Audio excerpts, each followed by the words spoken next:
하락 출발인데요. 네. 염승환 이사님 모시겠습니다. 모셔보겠습니다. 어서 오십시오. 네, 안녕하세요. 네.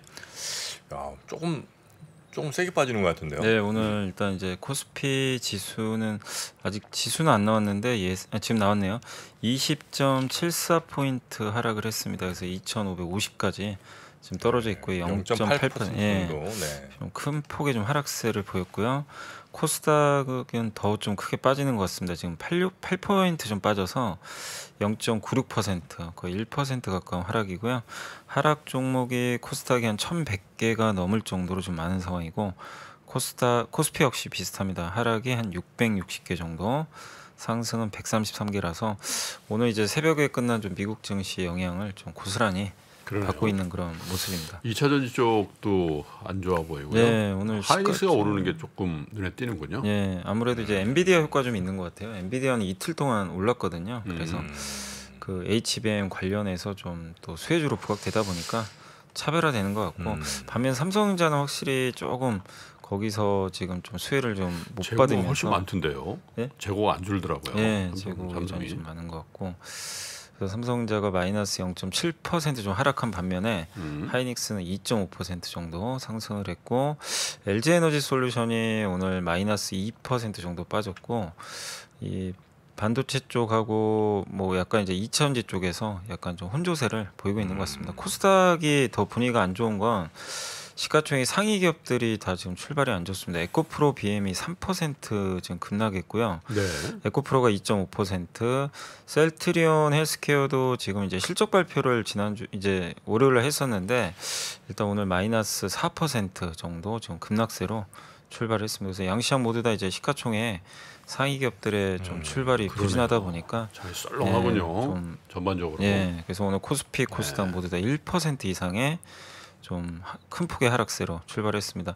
오늘 그래도 이제 코스피 쪽에서 좀 시가총액 상위 종목 중에서는 역시 한미반도체가 3%입니다. 그러니까 하이닉스랑 같이 간다는 건 엔비디아 이제 주가 급등의 영향을 좀 받고 있다라고 보시면 좋을 것 같고요. 반도체들이 좋네요. 보니까. 네, 근데 반도체에서도 특히 이제 이쪽이 후공정이잖아요. 아. 네, 후공정 회사들이 좀 괜찮은 것 같고, 그 다음에 한온 시스템이 이제 그 실적이 지난주에 한번 좀 잘 나왔었는데 오늘도 한 1% 정도 오르고 있고, 한국타이어가 좀 강보합 정도 기록하는데 지금 뭐 시가총액 상위 기업들 거의 다 지금 빠지고 있어서 뭐 상승 종목 찾기는 쉽지가 않고요. 금양이 오늘 마이너스 5% 정도 하락을 했고, 오리온이 마이너스 3.6%, 또 유가가 빠지면서 S오일이 3.5% 가까이 좀 하락을 하고 있습니다. 그리고 오늘 중국 소비주가 오늘은 좀 좋진 않네요. 오늘 LG생활건강, FNF, 아모레퍼시픽 이 기업들이 한 2%에서 3% 내외 정도 좀 하락을 하고 있습니다. 중국 소비주는 사실 최근에 개별 종목으로 한국 화장품이 대장주였던 네, 것 같은데. 많이 올랐었는데. 네. 그리고 오늘 이제 포스코홀딩스도 약간은 좀 조정을 받는 그런 좀 모습입니다. 네. 그리고 이제 코스닥으로 좀 넘어가면 코스닥의 시가총액 상위 기업은 이제 대부분 역시 좀 하락하는데 오늘 그래도 좀 올라가는 기업은 이게 신성델타테크가 이제 거래 풀렸죠. 시총이 1조를 넘었어요. 그래서 네. 좀 대형주 쪽으로 오히려 좀 지금 약간 이제 보여지고 있는데 오늘도 상한가 기록을 했습니다. 네, 상전이 한 100만 주 정도 되네요. 예. 그리고 ISC 역시 이제 HBM 관련주고 이오테크닉스 마찬가지입니다. 그래서 둘 다 5% 이상 반도체에서 네. 돋보이고 있고, 아이센스는 이제 의료기기 업체죠. 여기가 이제 한 4%. 파두가 요즘에 그 신규 상장 한 첫날만 빼고는 계속 오르고 있습니다. 그래서 오늘도 한 5%. 신규 상장 빠진다고 던진 분들은 속상하겠어요. 네, 그날 첫날 빠지고 네. 아, 첫날 좀 빠졌었어요. 지금 그때가 한 25,000원까지 빠졌던 것 같은데 지금 42,000원까지 좀 올라왔습니다. 그러니까 파도 그때가 바닥이었다. 이런. CG트로닉스는 어떻게 됐나? 네, 계속해 주시죠. 그래서 반도체 관련주 중에 파두가 오늘 좀 돋보이고, 유진테크는 좀 비교적 괜찮은 실적을 내면서 오늘 2.9% 정도 반등을 하고 있고, 또 넥스틴, 뭐 HPSP 마찬가지로 이쪽도 지금 이제 반도체 소부장이죠. 그래서 오늘 반도체 소부장주들은 좀 분위기는 좋은데 다만 이제 삼성전자가 조금 부진한 건 좀 아쉽지만 네. 이제 전체적으로 하이닉스부터 해가지고 반도체 좋은 좋네. 예. 근데 이게 반도체가 이렇게 강하지만 코스닥이 이렇게 크게 빠진다는 건 바이오하고요.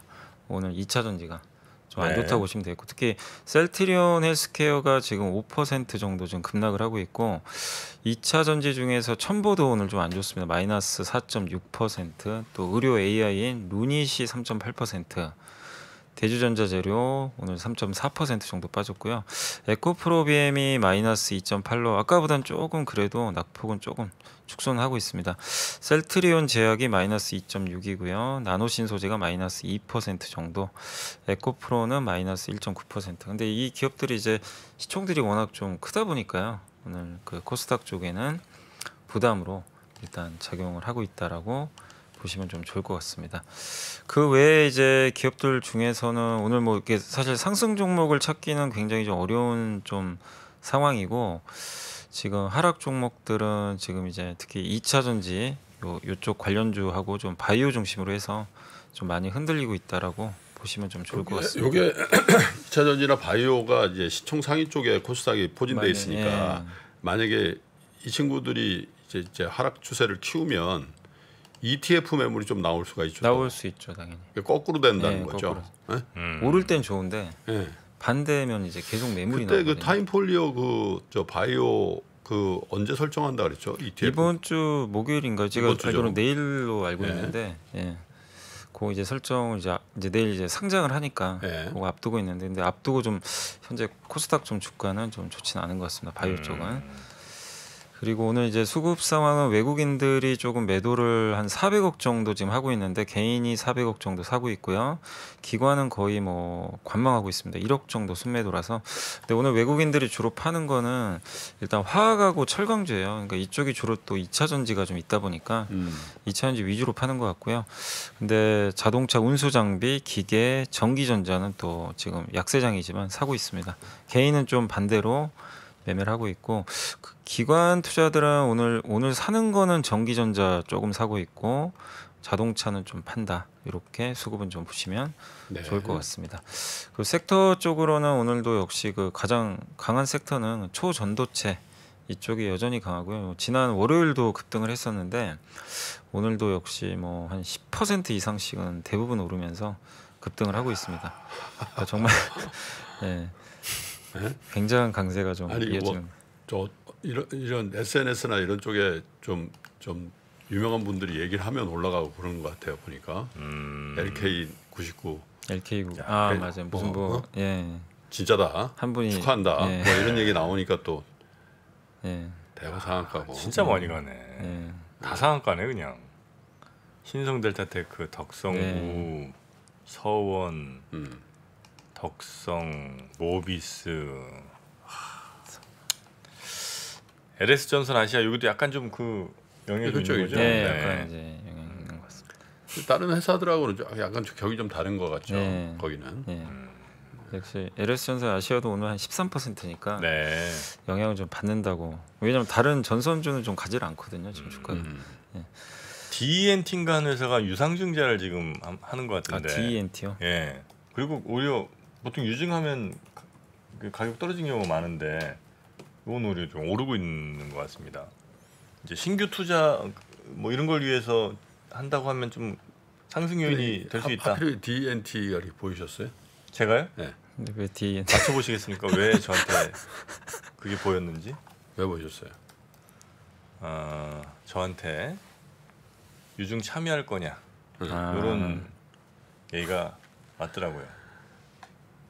저기 구독자를 위해서 방송하세요. 정프로님, 네? 어제 옆에서 볼 때 눈 안 좋은 거 보면 마음이 쓰라리다가도 가끔 화가 치밀어 오르죠. 아니 이제 이것도 왜냐면 유상증자라는 이벤트들이 참 이 시장에 많이 있잖아요. 네. 그거 어떻게 대응해야 되는지 개인 투자자로서 상당히 좀 헷갈릴 때가 많습니다. 2차전지 그거보다- 쪽에 약간 변화가 있네요. LNF가 양전을 하고 네. 에코프로 BM도 낙폭을 상당히 좀 많이 줄이고 축소를 있습니다. 하는데 네. 한번 보십시다. 이 네네. 초전도체와 저 2차. 2차 전지의 그 상관계를 한번 볼까? 네. 2차 전지 올라오면 초전지주가 어떻게 되는지 네. 그것도 한번 재밌게 한번 볼만하네요. 네. 네. 그리고 오늘 이제 그 초전도체 다음으로는 역시 그 반도체 소부장 기업들, 특히 HBM 관련 기업들이 좀 강세 보이고 있고 특히 이제 장비 회사들 주가가 오늘 상당히 좀 큰 폭으로 오르고 있는 것 같습니다. 그리고 이제 우주항공 산업주들 근데 여기 우주항공은 좀 이제 유념하실 게 대부분 여기에 그 초전도체가 이쪽에 좀 돼 있네요. 섹터 중에 일부 기업들이 그 우주항공 쪽에 이게 초전도체가 좀 기업들이 들어가 있는 것 같아요. 그래서 요거는 우주항공 산업이 오른다고 좀 보기는 좀 어려울 것 같습니다. 초전도체가 우주항공으로 여기 분류가 되는 섹터가 돼 있어요. 서남하고 거예요? 한양 ENG 요 기업들이 지금 이번에 초전도체로 좀 잡혀 있거든요. 그래요? 약간 이제 우주 사실 한양 ENG는 반도체 쪽인데 우주항공하고도 좀 연관이 돼 있더라고요. 그래서 이 기업들이 이제 크게 오르다 보니까 섹터는 좀 이게 올라가는. 근데 사실 오늘 우주항공 쪽은 좀 안 좋거든요. 대부분 좀 좋지는 않아요. 지금 뭐 AP 위성도 한 3% 빠지고 하나 에어로스페이스, 하나 시스템 다 빠지는데 아니, 서남은 보니까 어플라이 모터리얼인가 미국 회사 있잖아요. 거기가 최대 주주였더만. 어플라이 머티리얼이. 네. 예. 어플라이드 모터리얼스라고 네. 반도체 장비 1위죠. 세계 1위잖아요. 여기서 지분을 다 팔아버렸네. 어디? 서남. 아 그래요? 음. 그러면 지금 이 장대 양봉 막 이렇게 막 올라온 거는 네? 아니 뭐 할래다가 지금 좀 생각해보고 좀 안 하기로 했습니다. 죄송합니다. 네. 말을? 그러니까 뭐 하면 이게 서남 이거 하려고 그랬는데 이건 뭐 괜히 해봐야 오늘 같은 날은 안 될 것 같다. 안 통해? 네, 그래서 그냥 포기했습니다. 잘했어요. 다음에 서남은 다시 한번 다른 걸로 한번 시도해보도록 하겠습니다. 네. 네. 자, 자, 그래서 오늘 이제 섹터는 이제 그 정도 좀 오르고 있고 거의 다 지금 하락입니다. 하락이고 가장 좀 많이 빠지는 섹터는 오늘 좀 섹터 중에서 임플란트 쪽하고요. 임플란트 이 덴탈 쪽이 좀 좋지가 않고 이번에 조금 어닝 쇼크 난 기업도 일부 있고요. 그다음 리튬 관련주들 좀 큰 폭으로 좀 하락을 하고 있고 항공 해운주들 좀 일부 빠지고 있고 게임주들은 좀 여전히 부진한 흐름이고요. 이제 월요일도 좀 조선주들이 안 좋았는데 오늘도 하나오션이 한 4% 가까이 빠지다 보니까 조선주는 좀 좋지는 않습니다. 반면 삼성중공업은 그래도 유일하게 오늘 플러스권 유지를 하고 있습니다.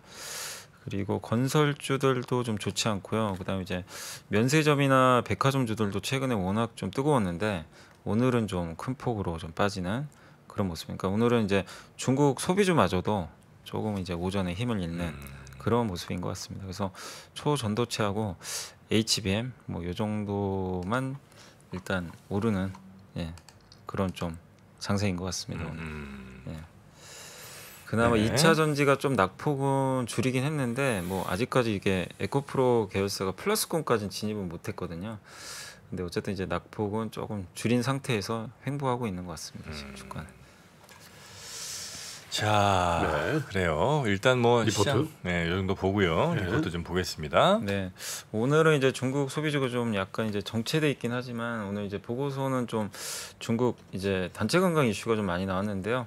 그 키움증권의 박상준 신대현 연구원님이 이제 유통 전체적인 거 뭐 여기 뭐 면세점만 있는 건 아니고요. 중국 단체 관광 재개랑 이제 2분기 유통주들 실적 발표한 거. 한번 이제 시사점을 좀 얘기해 주셨는데 여기 이제 중국 그 단체 관광 그 홈페이지로 지금 여기 알려져 있는데 확실히 여기 보시면 단체 관광 여기 4일차에 신라 면세점이 들어가 있어요. 그래서 아예 그 안에 여기 일정에 보시면 요- 저기 언제 일정이에요? 일정이? 여기 4박 5일 아니 그러니까 언제부터 시작하는 거예요? 시작이? 저도 이 시작 날짜는 네, 저희 한번 여기- 가보려고. 여기 이렇게 돼 있네요. 지금 화요일로 돼 있는데 지금 9월로 돼 있네요. 9월. 9월. 네, 네. 9월로 돼 있는 것 같습니다. 지금 딱 보니까 9월 달로 여기 이렇게 네, 명동 신세계 면세점도 가고. 여기 이제 4일째 이제 날짜별로 돼 있는데 여기 이제 면세점이 이렇게 이제 그냥 의무적으로 가는 거죠. 여기 이제 3% 스튜디오도 하나 넣으면 좋을 텐데.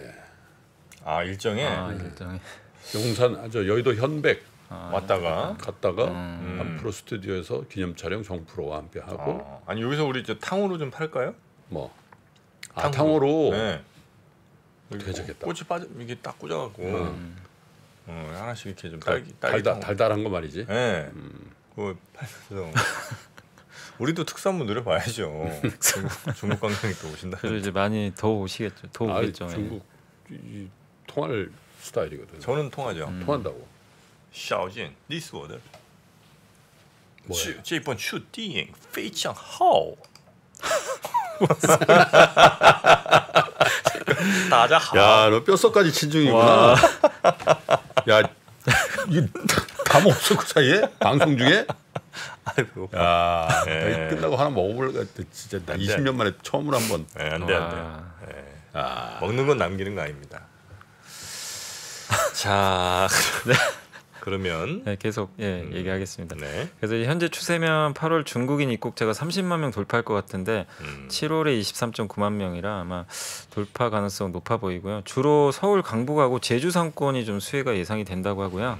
단체 관광 특성상 이제 주차장도 중요하다고 합니다. 그래서 서울 강북 상권이 좀 상대적으로 강할 것 같다 이런 내용이고, 면세점 입장에서 봤을 때는 단체와 자유여행이 있는데 단체는 이제 40, 50대가 많고 이게 여행 코스에 들어가 있다 보니까 괜찮고요. 그다음에 이제 객단가가 600에서 700달러 수준이라 좀 높은 편이라고 합니다. 그래서 연 100만 명 정도가 만약에 월 8.3만 명, 그러니까 연 100만 명 정도가 중국 관광객이 추가 입국을 하게 되면 한국 면세점은 한 8에서 9천억 정도 매출이 늘어난다라고 좀 보시면 좋을 것 같습니다. 다만 이제 일본이 과거보다 이 경쟁적인 관광지로 크게 부상했기 때문에 2016년 그때 호황기로 회복하기는 좀 어렵지 않겠냐. 이렇게 그러니까 회복은 하는데 최고 호황기까지 가기는 좀 쉽지 않을 것 같다. 이런 내용이고요. 근데 중국 단체 관광객이 유입될 때는 초기에는 좀 이익률이 높을 것 같다. 왜냐하면 이제 아까 말씀드린 대로 객단가가 높은 데다가 면세점 업체들이 그동안 몇 년 엄청 고생했잖아요. 그래서 네. 고정비 많이 줄여놨거든요. 그리고 가격 경쟁보다는 이제 MD 경쟁, 그 상품 구색을 맞추는 그런 경쟁을 할 것 같아서 이익률은 높을 것 같다 이렇게 보고 있고, 그다음 저번에도 쿠팡만 말씀드렸지만 쿠팡과 이마트가 지금 실적이 굉장히 엇갈렸거든요. 그렇죠. 쿠팡은 1,900억 벌었는데 이마트는 물론 신세계건설 적자가 좀 있어요. 그런데 그걸 감안해도 530억 영업 적자가 났어요. 그러니까 이제 두 회사 간의 이제 격차가 점점 벌어지는데 온라인 유통사업 한정하면 쿠팡의 경쟁 상대는 사실상 지금 없다고 좀 보고 있는 것 같고요. 그 다음에 대형마트랑 이제 직접적인 쿠팡 경쟁 관계인데 지금 대형업체도 지금 굉장히 위태롭다고 합니다. 점유율은 떨어지고 고정비는 오르고 무리한 사업 확장 따른 수익성 악화도 좀 있는 것 같고, 그래서 보시면 이게 판관 비율이 나와 있는데 이마트도 판관 비율이 올라갔어요. 한 3% 2019년 대비. 홈플러스가 굉장히 높습니다. 이게 지금 35%거든요. 판관비가. 쿠팡이 지금 23.4%니까 쿠팡은 판관비가 7.6%나 오히려 줄어들어 버렸어요. 그러니까 점점 이제 이런 비용 측면에서도 경쟁이 좀 안 되는 구도로 지금 가고 있는 것 같습니다. 그래서 대형마트가 좀 상당히 어려운 상황이고, 근데 그 대형마트의 가격 경쟁력이 약화될 때 반사이익을 얻는 거는 이제 키움증권 박상윤 연구원의 의견으로는 슈퍼마켓이 좀 얻을 것 같다. 그 대형마켓 있잖아요, 대형 슈퍼. 뭐 GS 슈퍼라든가 네. 이런 데가 실제 이번에 GS 슈퍼가 순 매출이 14%나 증가를 했거든요. 그래서 이 점포도 한 30점에서 50점으로 좀 상향 조정을 지금 한다라고 하는데, 이게 대형마트를 약간 대체할 수 있는 게 일단 소비자 접근성이 좋고, 그 다음에 신선식품 같은 경우 물론 이제 요즘에 쿠팡에서도 많이 시켜 드시지만 일단 그 오프라인 현장 구매가 여전히 많은 상태고, 또 장보기 활동할 때 쿠팡 당일 배송으로 해결 안 되는 부분도 분명히 있잖아요. 구매와 실제 소비, 신선식품. 신선식품 같은 거 이런 거 이제 바로 그냥 가서. 요즘 컬리는 잘 안 되나 봐. 컬리는 많이 줄었지. 예전 같지 정프로 않아요. 말씀드렸잖아요. 이미. 예. 얘기했죠 제가. 예. 아 헤드셋 중에 오아시스가 좀 되나? 오아시스? 오아시스도 오아시스 잘 모르겠네요. 거기 흑자 나왔던데. 오아시스요? 오아시스는 그래도 조금 상황이 낫죠. 저기 컬리보다는. 예. 정프로가 이미 다 말씀드렸습니다. 네네, 네. 그래서 요즘에 이제 이런 신선식품도 어쨌든 이제 그 결국 옛날에는 대형마트 가서 많이 장보기를 했는데 이제 그거를 슈퍼마켓이 메꾸고 있다. 그러니까 그렇게 보시면 근데 좋을 것 가려면 같고요. 뭐 또 파킹하다가 또 싸우고, 예. 어? 그지? 어디요? 이마트나 이런 데 가다 이마트. 보면은 깜빡이 켰는데 저쪽 뒤에서도 깜빡이 켜고 있고 막, 그지? 그 주차하는 것도 좀 불편하고 음. 이러니까 그냥 시키자. 그렇지. 전화. 동네 그냥 걸어가서. 그런 경우가 많이 늘고 네. 있다. 네. 이마트 어렵다. 그러니까 대형마트가 좀 굉장히 좀 힘든. 그러니까 이분 의견은 위태롭다 지금 굉장히. 위태까지 위태롭다. 갑니까? 예. 근데 그거를 온라인이 일부 가져가는 것도 있는데 이분 의견은 대형 슈퍼마켓이 가져갈 거다. 저는 거의 일리가 있다고 봐요. 그렇게 예. 적어주고. 확실히 싸다는 그게 없으면 안 간단 말이에요. 근데 대형 슈퍼마켓도 동네 그냥 걸어가서 해서 배달해 주잖아 또. 네, 차, 배달해. 어? 그 누가 그걸 차에다 트렁크 싣고 그러다가 또 부부싸움 많이 하거든. 아 이렇게 이제 박스를 이렇게 쭉 가져가다 밑에 뻥 뚫려갖고 후루루 쏟아지면 그러니까 뭐 하는 옆에서도 거야? 아들내미 울고 있고 막 그러고 막 그런 안 좋은 기억이 있으면 가자는 얘기를 못 해. 그래서 그냥 슈퍼 가 이렇게 되는 거지. 가볍게 슈퍼에서 사고 이제 좀 크게 갈 건 이제 그냥 온라인으로 시키고 그러든지 그런 아니면 경우도 코스트코 같은 데 가든가. 음. 확실히 싸네. 확실히 이제 그 마트를 가보면 굉장히 쾌적해졌어요 예전보다. 그만큼 사람이 없다는 얘기지. 쇼핑하기 좋아졌어요. 사람이 그렇게 많지는 않아요. 그런 것 같습니다. 네. 그래서 야, 이제 공감하는 분도 많네. 우리 신랑도 그랬다고. 결론은 부부싸움으로 다 이렇게 이어지게 돼 있죠. 맞아. 어젯밤에도 목동 이마트에 사람 거의 없었음. 휴일인데 이렇게 되면 매장들은 이제 줄일 거 아니에요, 그죠? 아무리 장사 안 되는데 계속 유지 못할 거 아니에요. 그래서 리츠가 걱정이에요. 리츠. 아. 일부 리츠가. 네. 일부 리츠 중에 에? 그런 거 위주로 리츠가 돼 있는 데들이 있거든. 장기 임대해 갖고 그런 거 좀 잘 봐야 돼요.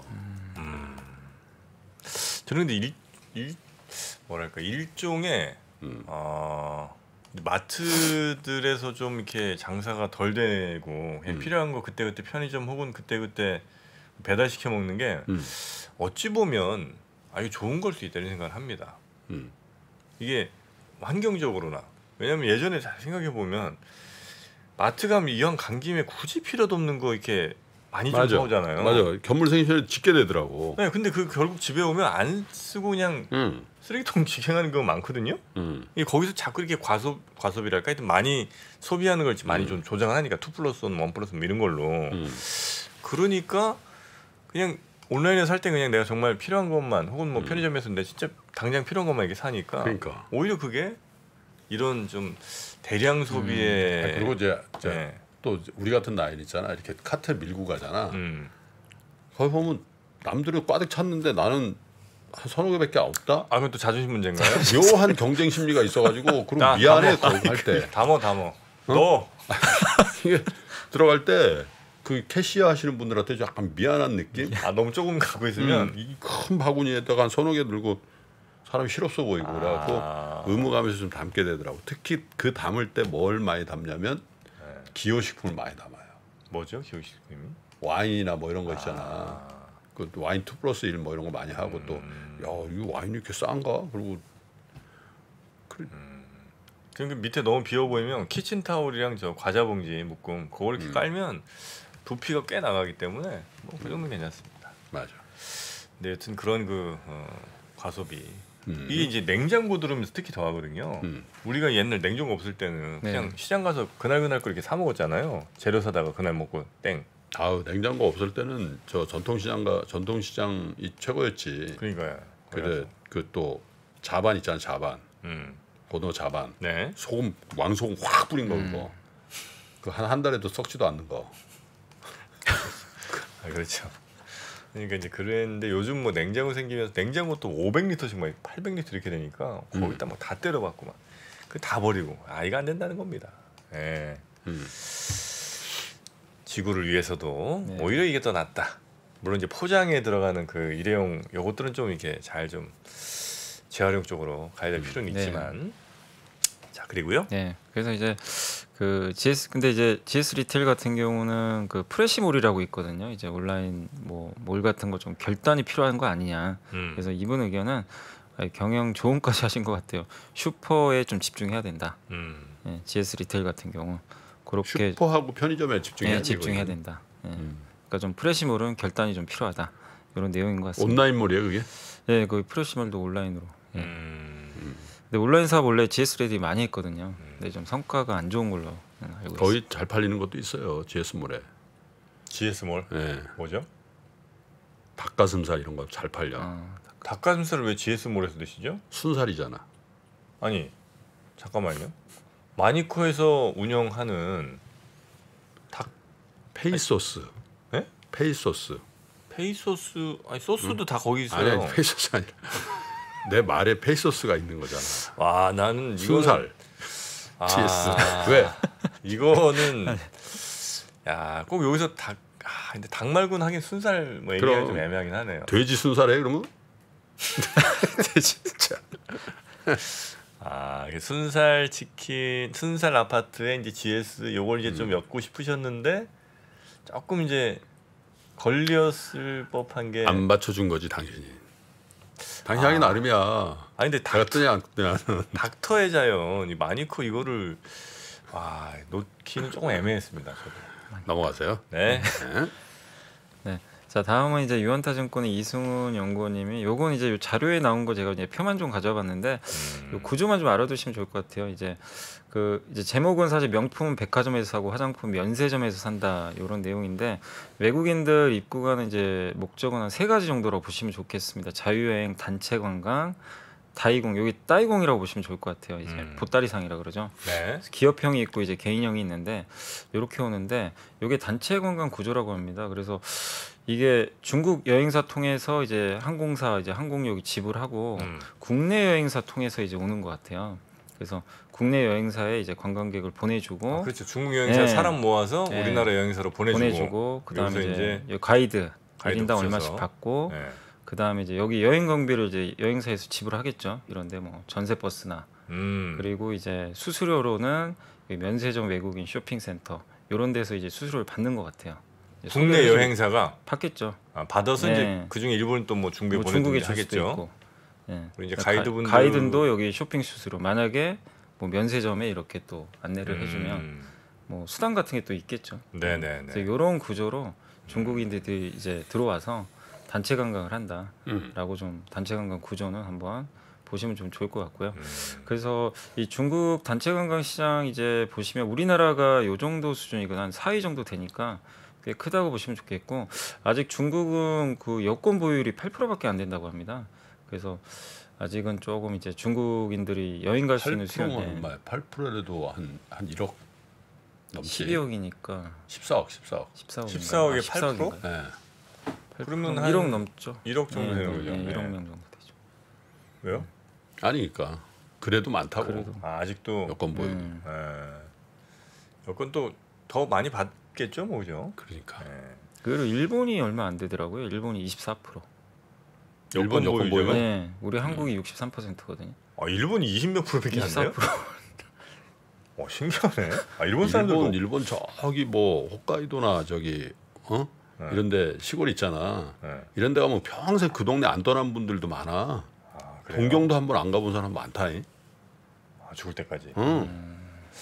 하긴 미국도 왜 그 주 안 벗어나고 그냥 평생 사는 사람도 많다 그러던데. 그럼 미국에도 타임스퀘어 가면 사진 찍는 사람 있잖아. 관광객이 반이고 미국 사람이 반이야. 저 몬타나에서 몬타나에 있다가 저기 맨하탄 오잖아. 그럼 완전 그러니까 우리는 60몇 %면 진짜 뭐 아주 애기들 아주 어르신들 빼고는 거의 많은 대부분 거죠. 이제 있는 건데 한국은. 그만큼 해외 여행에 대한 그렇지. 욕구가 대외 개방성이 강한 나라지 우리나라가. 우리가요? 네, 우리나라 굉장히 개방성이 나지. 밖에 나가는 걸 겁을 안 내잖아 우리. 네. 그래요? 나가고 싶어하고 하여튼 뭐 또 인스타에도 맨 해외니까. 네. 그리고 농촌에도 농번기 지나면은 상하반기 저 어르신들 친목계 있잖아. 상반기는 해외, 하반기는 제주도 이렇게 정해져 있어 거의. 그래요. 네. 가끔 인스타 보면 우리나라엔 사람이 없겠더라고 보니까 다 해외야. 맨 사진 보면 어디 뭐 발리, 코타키나발루 뭐 이러면서 다 해외에 있어. 우리나라 이제 골프장 이제 큰일 났어 이제. 골프장 큰일 났어 이제. 봐봐 이제 좀 있으면 조식 포함 9만 원짜리 나온다 이제. 자 리포트 아직 안 끝났죠? 네, 하나 또 이제 그 NH의 박병국 한승현 연구원이 이제 의료기기 쪽인데 이번에 이제 그 수출 데이터 이제 적어주셨는데 치과 쪽이 오늘 좀 안 좋게 가는 주가가 아마 이 영향도 좀 있는 것 같습니다. 7월 임플란트 데이터가 조금 아쉬웠다. 근데 7월 임플란트 수출액은 전년 동월 대비해서는 증가했는데 전월 대비해서는 24%나 좀 감소했고 특히 러시아하고 튀르키예 쪽이 좀 굉장히 큰 폭으로 감소한 게 영향을 좀 줬고요. 치과, 영상, 의료기기도 수출액이 좀 많이 줄어들었다. 아, 러시아, 튀르키예가 뭐야 임플란트 쪽 덜한다는 거죠? 그러니까 이번에 좀 수출액이 전월 대비해서 많이 줄었다고 합니다. 그래서 요거 조금 영향을 좀 받고 있는 것 같아요. 사실 네. 임플란트 그동안 좀 주가들이 올랐었잖아요. 좋았죠. 네.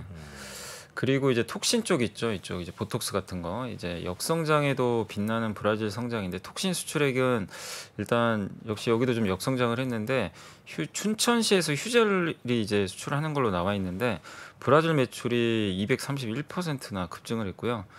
메디톡스는 청주시로 좀 추정을 하는데 여기도 브라질 수출은 128%로 지금 급증을 하고 있다고 합니다. 그리고 이제 브라질이 그 피부 미용 세계 2위라고 하더라고요. 그렇죠. 시장이. 워낙 많이 하시죠. 미국 다음으로 크다고 합니다. 그래서 이제 여기 보면 피부 미용 의료기기 여기가 이제 에스테틱이라고 하는데 여기는 실제 보시면 전년 동월 대비해서 10% 증가도 했지만 아직 열흘밖에 안 지났잖아요. 8월 1일부터 10일 데이터가 나왔는데 브라질 수출액이 311만 달러로 지금 보시면 전 국가 중에 그 미국하고 거의 지금 비등비등할 정도로 굉장히 높거든요. 그래서 아직 열흘밖에 안 지났는데 23년도 여기 4월 달에 그 730만 달러 있어요. 아마 요거 넘어설 것 같아요. 지금 분위기가 아하. 지금 10일밖에 안 지났는데 300만 달러면은 3곱해도 한 900만 나오거든요. 그렇죠. 추정을 그렇게 보면 월별. 네, 월별로 지금 10일 딱 10일 데이터예요. 여기. 야, 근데 프랑스 사람들은 저 톡식 저걸 얼굴에만 안 맞고 다른 데도 막 하나? 보톡스요? 보톡스도 거기는 있고 뭐 이제 많이 맞죠. 뭐 리프팅, 뭐 네. 레이저 이런 것도 있고. 어디 얘기하고 싶으신데요? 말씀하세요. 어디 얘기하고 싶으셨는지 무슨 생각하고 이 드립을 치신 건지 얘기하세요. 목주름 이런데. 왜? 목에 보톡스다? 예. 아닌데 형님 다른 데 생각하셨는데. 목주름 여성분들은 목을 많이 의식하시더라고. 잘 빠져나가셨네. 그거는 뭐 여기까지만 하겠습니다. 네. 네, 여튼 그 메디톡스랑 참 그 어디 대웅제약인가? 그 왜 싸움. 무슨 저 보톡스 왜 네, 그거 균주러 소송. 갑니까? 예, 그거 소송 아직 진행 중인가요? 이거? 1심에서는 그 메디톡스가 이겼고 이제 2심은 아마 지금 이제 계속 진행 중이고요. 진행하는 걸로. 알겠습니다. 예. 그래서 이제 앞으로 요 이제 피부 미용 의료기기나 이쪽 보실 때는 브라질도 잘 보셔야 될 것 같아요. 그러니까 우리 예전에 이제 미국과 중국 위주로 좀 봤는데 브라질 시장이 지금 굉장히 지금 커지고 있어서 수출도 높아지니까 요 브라질 수출 데이터도 앞으로 좀 잘 챙겨 보실 필요는 있는 것 같습니다. 네네. 네. 브라질도 인구가 꽤 많죠?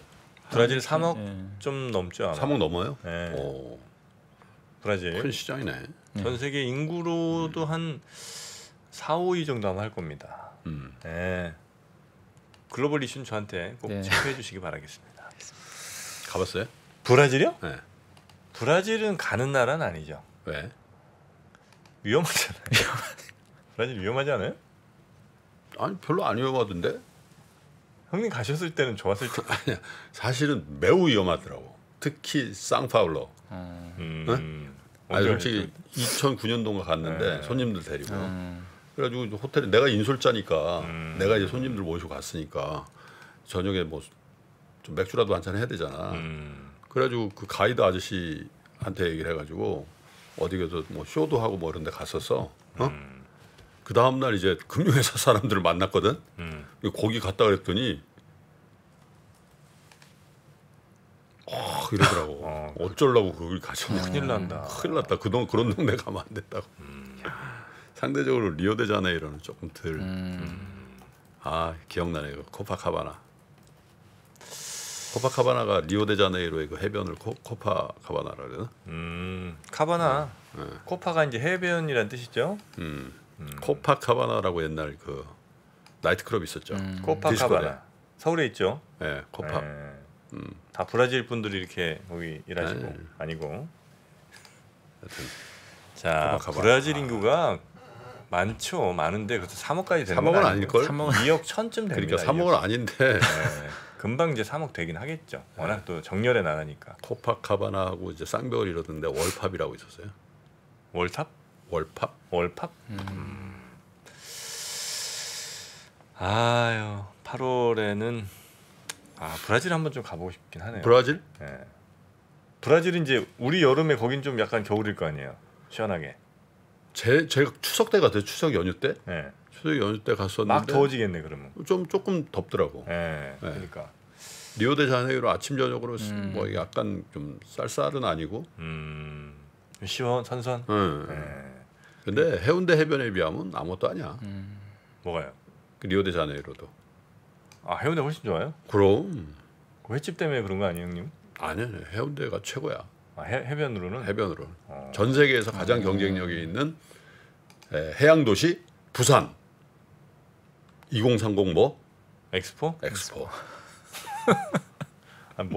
저 감탄어 쓰셨어요? 아니, 명예대사라 명예 홍보 그걸 하라는데 서류를 아직 못 내고 있어. 이제 하긴 하시는 거예요? 그때 같이 갔었잖아. 신청하라고. 어디 가요? 국회. 그게 2030. 아이 그때 얘기 못 들었냐? 저기 명예대사 위촉할 수 있다고. 그렇습니까? 해야지. 해야죠. 예.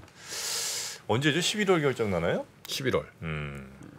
자, 부산 세계 최고의 해양 도시 해운대 보유국가. 아니 나 진짜 농담이 아니라 제가 굳이 내가 부산 태생이라서 그런 말씀드린 게 아니라 제가 여러 해변을 다 가봤거든. 니스도 가보고 뭐 또 아말피 여기 이탈리 남부도 가보고 또 저 리오데자네이루도 가보고 또 마이애미 비치도 가보고 다 가봤다고. 웬만한데. 근데 해운대나 광안리처럼 쫙 자연이 태평양이잖아요. 거의 태평양이 있고 그 뒤에 완전 100층짜리들이 저렇게 있는 데가 없어요. 그런 데가 있다는 게 뭐 맨하탄이나 뭐 홍콩 이런 데를 연상하잖아. 그럼 뭐 없어. 거기 가면 뭐 맨하탄에 비치가 있어요? 없다니까. 자연과 이 인간의 어떤 이런 게 그렇게 극적으로 조화를 이룬 비치가 해운대 광안리 정도. 거기다 또 그 다리가 쫙 있고. 그러니까 우리가 남해바다 뭐 이렇게 하는데 거기가 태평양이에요. 부산 앞바다가 태평양이란 말이에요. 일본에 좀 막힌 거 아니에요? 아이 바다가 뭐 막히고 작은 거 있어. 근데 야 거기다가 또 딱 그 뒷골목에 가면 그렇게 따지면 목포는 인도양이죠. 목포 앞바다는 인도양이지. 목포 태평양이지. 태평양이야. 야 근데 먹거리가 또 장난 아니잖아. 회에다가. 논리를 좀 탄탄하게 좀 다시 짜고 오시는 게 어떨까 싶습니다. 왜? 약간 좀 무리다 싶은데. 뭐가 무리야? 아니 뭐. 아니 진짜 내가 개런티 한다니까요. 그런 해변이 그 예를 들면 부산 그 하이라이스 쫙 큰 그 아파트들 딱 있고 그 앞에 바로 해변이 있는 경우가 어디서 없어요? 고층 빌딩이 해변에 바로 붙어 있다. 그게 없다니까. 좋은가 모르겠네 나는. 알겠습니다. 하여튼 부산 같은 해변이 없다 이거죠. 아우 그럼. 그 기장 미역도 또 있고 부산에. 하여튼 이기대 쪽에서 쫙 보면 달맞이 고개로 해서 쫙 보이고 또 보였죠. 그 해변 또 철 있어 기차 해변 기차. 내가 그랬잖아. 한번 페이스북에 썼는데 이 해변 기차는 전 세계에서 가장 뷰가 탁월한 기차다 이거지. 걸을 수도 있어요 거기. 네네네네. 야 부산은 정말 가고 싶네 갑자기. 그렇습니까? 저희가 그래서 9월달에 부산을 갑니다 여러분. 저희가 요번 주에 여러분들 더 큰 거 기대하라 했잖아요. 저희가 전국 12개 도시를 그 지역 부동산 전문가와 함께 방방곡곡 찾아가서 그 지역 부동산에 대해서 설명해드리는 기회를. 그렇습니다. 부산도 가고 창원도 가고 울산도 가고 전주도 갑니다 여러분. 지역에 계시던 분들 조금 섭섭했던 분들이 그렇죠. 좀 있었는데 이제 섭섭해하실 필요가 없습니다. 대전 당연히 가고요. 대전 당연히 오셔야죠. 그리고 경기도도 경기 북부 남부 나눠서 갑니다 이번에. 경기 북부는 일산, 경기 남부는 분당 이렇게 나눠서 가고 춘천 제주도 가는데 그것은 이제 온라인으로 하겠습니다. 두바이 어떻게 할 거냐고 지금 두바이? 아, 두바이는 그건 다 인공이죠. 두바이 제가 3번이나 가본 사람이잖아. 두바이는 하이라이트 이것도 해안도 다 그것도 다 인공이야. 인공섬이에요. 가짜다 이거는. 아, 파마아일랜드 이런 거 다 그냥 인공으로 만든 거라니까. 부산이랑 비교조차 하지. 아유, 말도 안 되지. 말도 안 돼. 아니 제가 홍해도 들어가 보고 그 아라비아해도 다 들어가 본 사람이에요. 부산만한 데가 없습니다. 비교가 없어요. 비교의 대상이 없어요. 딱 한 군데 비교의 대상이 있다면 네. 여수 정도. 여수. 아 우리나라 안에서. 한 군데 더 하자면 뭐 대천 정도, 강릉. 아, 이 전국을 또 품어주시네요. 어떻게 할 수가 있습니까? 인천 좀 빼놓으신 것 같은데. 인천? 인천 앞바다. 인천도 우리가 쉽게 갔었잖아. 아 인천 또 좋죠. 네. 노란가오리. 자 야, 그거 사람이 쉽게 그거 많이 보더라. 식객이요? 여기 그 횟집 있지 거기. 백반기행 그 두 번째 집 횟집 갔었잖아. 예. 백반기에. 예. 내 친구가 거기 이제 내가 나온 걸 보고 거기 찾아간 거야. 예. 사장님이 엄청 잘해줬대요. 김프로 친구랬더니. 아니 혹시 염이사님한테 좀 미안하진 않으신 거죠 지금? 지금 40분이다. 너무 오래 했잖아요. 그래? 아시면 저 뒤에 또 크리스 형 오늘 또 오셔갖고 예, 저 정도. 했는데 염이사님 오늘 다 됐을까요? 네네 다 됐습니다. 네. 재밌었는데 왜 그래? 네 재밌었어요. 재밌었죠? 네네. 아유, 난 저 염이사님 웃는 얼굴이 너무 안쓰러워요. 아유, 저렇게 웃으셨어야 됐을까. 야, 근데 야, 코스피 장이 코스닥 왜 이렇게 많이 빠지냐 또. 1점 거의 5% 전으로 지금 빠지고 있습니다. 코스피도 그렇고 코스닥도 그렇고요. 그러니까. 뭐가 그렇게 많이 빠지는 거예요, 근데? 이오테크닉스 DNT는 잘 가고 있는데. 2차 전지가 좀 빠지나? 2차 전지도 별로 안 빠진 것 같은데. 2차 전지? 2차 전지 다시 좀 빠진다. 아까 플러스 났었거든. 네 1%. 다시 빠지고. LNF가 살짝 플러스 나 있네. 근데 시총 상위 종목들이 뭐 대체로 뭐 그냥 2% 1% 이렇게 다 빠지고 있네요. 네. 자 오늘 시장은 이 정도로 저희가 좀 점검을 해보고요. 우리 염이사님은 내일 아침에 다시 모시도록 하겠습니다. 고맙습니다. 네 감사합니다. 감사합니다. 네. 아시아 외환위기 이후에 글로벌 경기가 안 좋아질 것 같으니까 미국이 금리 인상을 천천히 하게 되거든요. 근데 이때 IT 관련 산업이 굉장히 빠르게 성장을 하는데 금리 인상이 생각보다 늦다 보니까 이게 무엇을 만들게 되냐면 닷컴 버블을 만들게 됩니다. 외환위기부터 닷컴 버블, 금융위기, 인플레이션의 부활까지 대한민국 최고의 거시경제 전문가 오건영의 경제 이야기를 서점에서 만나보십시오.